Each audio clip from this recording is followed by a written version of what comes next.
What's up, guys? TG back here with another recap on Mayans Season 3, Episode 9, The House of Death Floats By. I don't want to waste any time getting into this one, so leave a like and subscribe if you enjoy the content, and let's get into the recap. Episode 9 starts off with Easy in jail after last episode's events in which he got into a brawl. Angel bails him out, and they have a conversation about Adelita and his baby that passed away, and then about Nails being pregnant with Angel's kid.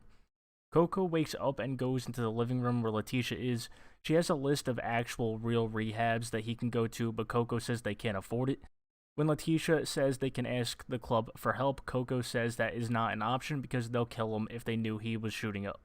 Coco then wants to know where Hope is, and Letitia reveals that she left, so Coco goes after her against Letitia's wishes. Bishop discusses the plan of becoming the new king. He'll let the charter celebrate and party a bit when Creeper and Pavia return, and then the plan will go into action soon after, and if it goes how it should, Conche will be dead soon. Paulo has Conche come meet him at El Banquero's place. Paulo wants Conche and the Yuma charter to start getting their heroin from Banquero, and that will allow them to cut out the Santa Padre charter along with the Galindo cartel. In return for setting this up, Paulo wants to patch in as a mine of the Yuma charter. Easy goes to his father's shop to look for Gabby, but Felipe says that he sent her home because of the injuries to her face. Easy explains that Gabby is a lifeline for him, and he can't lose her, and leaves to go find her. Emily returns home from a jog, and Aaron notices the bruises on her neck.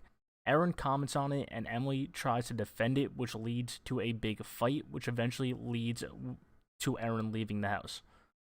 Marcus pulls his car up to where Dita died, and Miguel and Esther are already there waiting for him. Marcus knows what this is likely about and has his gun on him ready to go.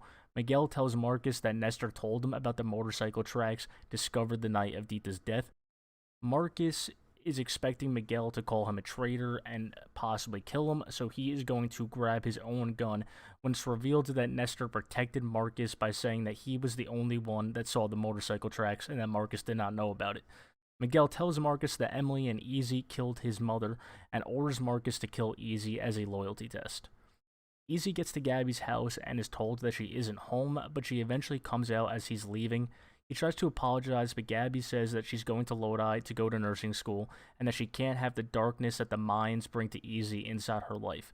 She promised herself that she wouldn't allow violence like that inside her life once she got to America, and as long as Easy chooses the mines over her, the darkness will be with him. Adelita is talking with the kids that follow her and says that they have to kill the two devils, as the camera focuses on a newspaper of Miguel Galindo and Governor Palomo. Steve is distracted at the bar when Hank, Taza, and Gilly come in, throw him their bike keys, and tell him to go clean their bikes. Hank talks to Nails, and she tries telling him about Angel but has trouble doing so. Hank invites her to the dinner with his mom, and she says yes. She tries to tell Hank again about Angel, but he gets called into a meeting and has to go. Easy arrives at the clubhouse, and Steve tells him that he can't get the guy he killed out of his mind. Easy tells him to lock it away and says that this is who they are and what they signed up for, and that everything else is a lie. After the meeting, the club is partying, and Steve is ordered by Hank to take off his jacket. He takes it off and is placed on the table, and then Bishop reveals that it's time to drop the dead weight. Steve is expecting to get cut out from the club, but Bishop follows that statement by saying that Coco is out of the club. They then said that they voted about Steve in the meeting and that he is now a mine and no longer a prospect. The other members start cheering him on, but he has a blank and distracted expression. Angel grabs Nails and announces to the club that they are engaged. The club congratulates him and starts cheering, and Hank looks clearly upset but does not say anything. Coco arrives at the camp and tries to get Hope out but is stopped and caught. He's later strung up by Isaac, and Isaac explains that they let Hope run off and knowing it would bring Coco back.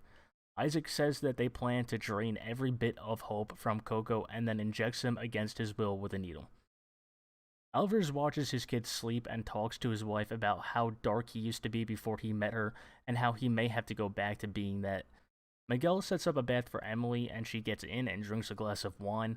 Miguel then goes to the kitchen to get her more, and this time he adds crushed up pills to it. Emily drinks the glass and soon after realizes that something is wrong as she fights to stay awake. Once she passes out, Miguel simply pushes her under the water and she stays there without a fight. Miguel leaves her there and goes to his bedroom where he starts crying on the floor, but moments later he jumps up and runs back to the bathroom and pulls Emily out of the water. He gets her to cough up the water and then carries her back to the bed. In Mexico, Governor Palomo is giving a speech, and Adelita's kids try to attack and kill her, but the guards get Governor Palomo away and into the bathroom. She is locked in the bathroom with one guard, and that guard checks the stalls, and when he opens one of them, he's shot dead by Adelita. Adelita says that Palomo turned her back on the people she swore to protect, and that Minnie repeatedly stabs her to death. At the clubhouse, the party is still going on strong, and Steve tries to clean up some empty beers as he's used to. He's told he does not have to do that anymore, and takes a seat next to Creeper. Bishop is telling a story, and everybody is laughing and having a good time, except for Steve, who is still clearly distracted with a blank face. Steve looks up at Easy and says that he can't lock it away, and then puts his gun in his mouth. Easy screams, but it's too late, and Steve pulls the trigger and kills himself.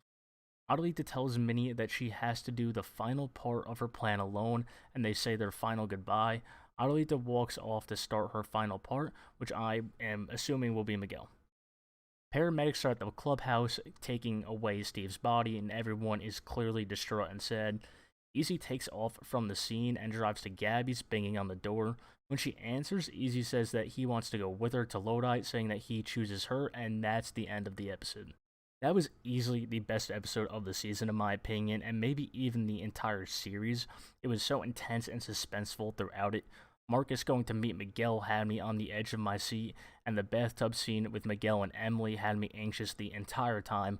I'm surprised he did save her. I did not expect Emily to die this season, but once she was under that water, I thought that was it for her. And of course, we then had Steve's death, which was so shocking and caught me completely off guard. I know he was having trouble with killing someone, but I did not expect that. It was a brilliant, intense episode, and I think the finale might be even crazier and better. That's it for this video, but I will have one tomorrow for my predictions for the season finale. So if you have any of your own, comment them down below. Do you think anyone's going to die? How do you think the One King will play out? What do you think will happen? Discuss it below in these comments, and I'll have my own opinions coming out tomorrow. Let me know what you thought of that episode as well down below, and thanks for watching.